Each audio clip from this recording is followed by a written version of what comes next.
कर्णेभिः शृणुयामदेवाः भद्रं पश्येमाक्षभिर्यजत्राः स्थिरैरङ्गैः सुष्ठुवागंसस्तनूभिः व्यसेम देवहितै यदायुः स्वस्ति न इन्द्रो वृद्धस्रवाः स्वस्ति नः पूषा विश्ववेदाः स्वस्ति नस्तार्क्ष्यो अरिष्टनेमिः स्वस्ति नो बृहस्पतिर्दधातु।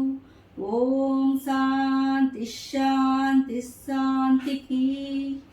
బాబా మీకు 100వ జన్మ శుభాకాంక్షలు.